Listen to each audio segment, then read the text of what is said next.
It is day 266, and you're speaking with the Meeples Champion. And today we're going to go over a game that it was another one that was part of my big all-day board game day. It's a game I'd never heard of before. And when I saw it, I had no interest in this game. It didn't look like a game I'd like for its theme. It didn't look like a game that I liked for its visual. It was just not something grabbing me. But I was up for trying new games, and I'm happy I was because this one really was pretty fun. The game is called Salmon Run. Now the concept of the game is that when it comes to your board, there's a bunch of boards. Some are hard, some are easy, some are medium, and you can mix and match between them. You're going to put them together, and you're going to make yourself a river. You're going to start at the bottom, and the whole goal of the game is to get your salmon to the spawning pool at the top. When somebody does that, it's the last round, and what you're trying to do is be the only one that gets there. So if I was the first player and I get there, and there's 4 of us, all the other players get to have a turn still, and if somebody else gets in there, we have to go to tiebreaker. However, to get there is the question. How do you get up this river and get there? You start the game off with a bunch of cards. You essentially will have 9 of your cards be, I'm going left, straight, or right. 2 of your cards are special cards. You have the Rapids, which allows you to discard a card from everybody's hand, which includes your own, so you got to be aware of that. And you've got the Bear, which allows you to move a bear. There are multiple bears on the board. So you move a bear up to 2, I believe it's up to 2 spaces, and wherever he lands, if it's on another, one of the other fish or salmon, it's going to cost them to get a fatigue card. Now, if a bear goes on a salmon, it has to stop. So it's not like you go salmon A, salmon B. You get on a person, their card has to be given for the fatigue, and that's the end of the bear's walking. Now, when you're going, you have the option. You draw 4 cards to your hand. You can play up to 3 of them. However, if you play 3 different movement cards, that exhausts you and you have to take a fatigue. So you have to be aware that fatigues are going to be coming your way if you're overusing those cards. So that's where you want a good mixture of, let me move twice and then use the bear. Let me move twice and then use the rapids. You also have spots on the board that allow you to draw cards.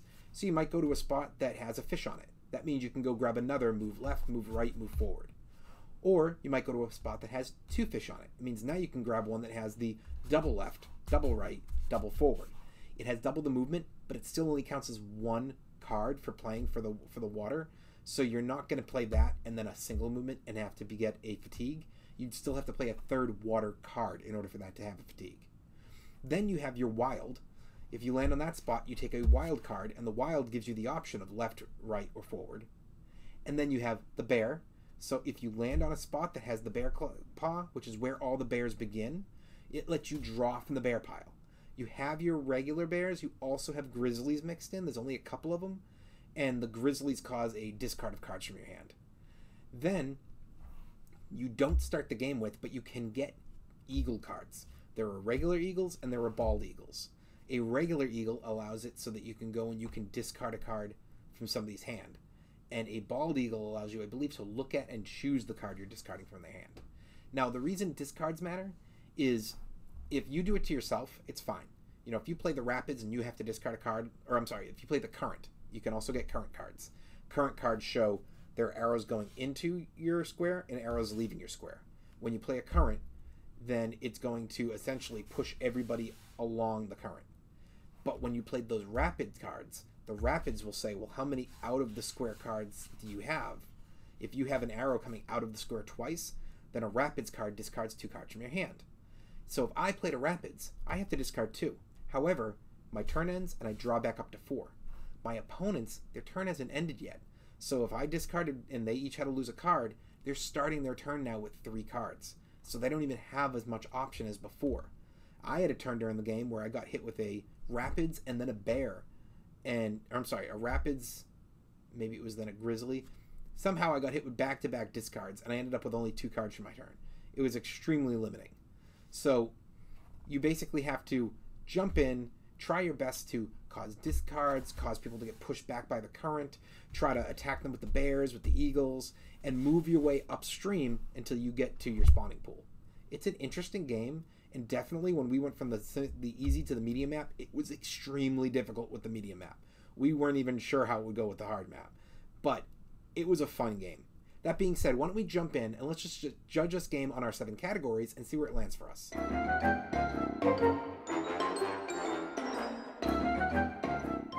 When it comes to the art, there's a reason I wasn't excited for the game. I hate this box. Hate it. I understand what they're going for. For me, this is a failure of a box. The board is fine. I'll give the board a wash. I don't think it's great, but I don't think it's bad. But the box is a massive failure. Thumbs down.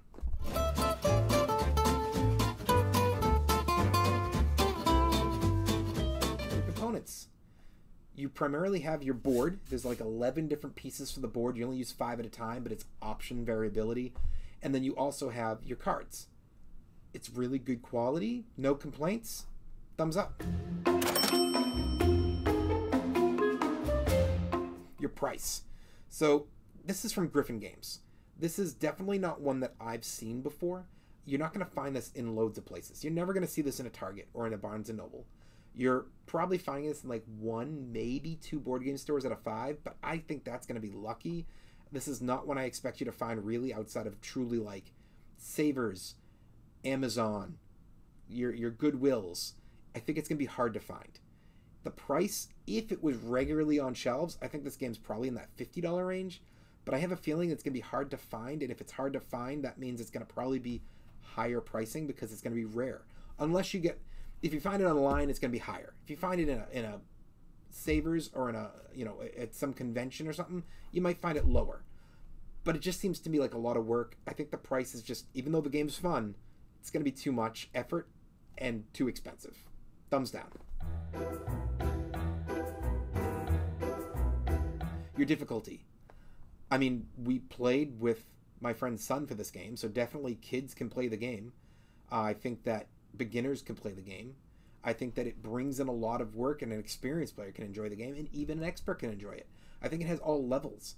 I think that it's not too daunting, but at the same time, because it's competitive the way it is, it's really interesting as you're playing, and all of a sudden people realize, oh shoot, they're making a move up the left. We've got to take them out.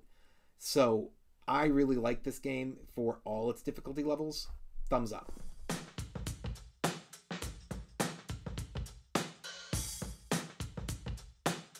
Replayability.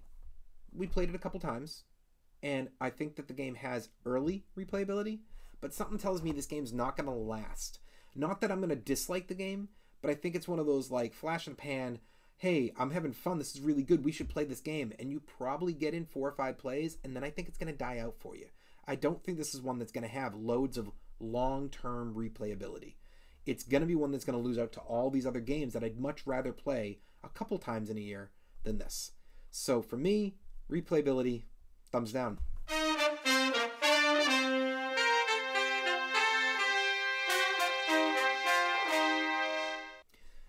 Keys to victory. This one's difficult because when you're moving upstream, part of the keys to victory is supposed to be cards you can collect. For me, I don't see why you'd ever add a move left, move right, or move forward card. It doesn't make sense. You're going to get those pretty regularly from your normal deck, so those don't make sense to me. The doubles make sense. The wilds make sense. But the rest of them don't. Now, you also have your eagles, your bears, your rapids, and your current cards. I think those all can make sense, but those are... I think specifically the bear is more about hurting somebody with fatigue. I mentioned there's a tiebreaker. The tiebreaker is fatigue. So if I were to get to the spawning pool, and then somebody else gets there before the end of the round, we would be tied. Now we have to count in our deck who has the least fatigue cards, and they win. So the bear can matter if you're trying to escape and you know it's going to be close. But if you're behind, you don't want the bears. You don't want to have the currents or anything like this. You're trying to catch up. So the only way you're going to be able to pull that off is by having more movement. So wilds and the double movement. That being said, you have lots of different types of cards to pick from. You can choose, you're going left, you're going right, you're staying center. Now in the medium game, we had a choke point, but otherwise we had a pretty wide river. So there's also ways to permanently get cards out of your deck. So I stuck in one game completely to the right side of the river. And as I was moving up, whenever I'd hit a card that said discard a card, if I didn't have the ability to get rid of one of my fatigue cards, if that just wasn't in my deck because I was very low on fatigues, I'd discard one of my move rights, because I was like, I'm hugging the wall. I don't need move rights. I'm going to be fine. You know, if I get all straights and lefts, I'm going to end up just on the left wall at the top, and then I'm getting out of here. So I just started getting rid of the rights. So I think there is a lot of different option in here. Doesn't all make sense, but just because those single grabs don't make sense doesn't mean all the rest does. And the single grabs, maybe it does work for somebody. It just, for me, didn't make sense. Overall, though, I think it is thumbs up on those keys to victory.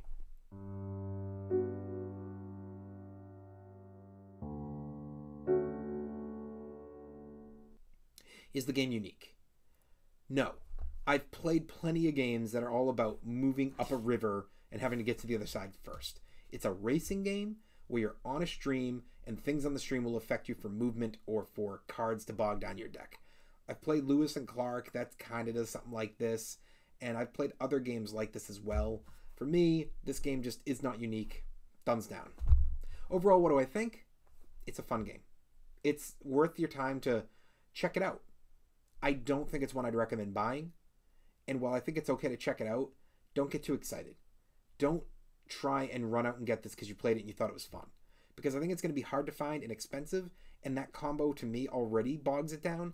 Never mind that if it was easy to find and cheap, it still is a big game that's taking up space that you may not play much. Even if you do get it, make sure nobody else owns this game. There's no reason for two people that in the same friend or family group to own a game of this. That's my opinion. It's up to you to make that judgment yourself, but I just think personally it's a cool game, but I'm happy a friend owns it because I don't ever want to put it in my collection. Well, it has been day 266, and we've been speaking about the game Salmon Run, and you've been speaking to the Meeples Champion. Like, share, subscribe, and check down below in the description. I'll be adding an Amazon link in case you want to get this game for your collection. Until next time, I'll talk to you tomorrow.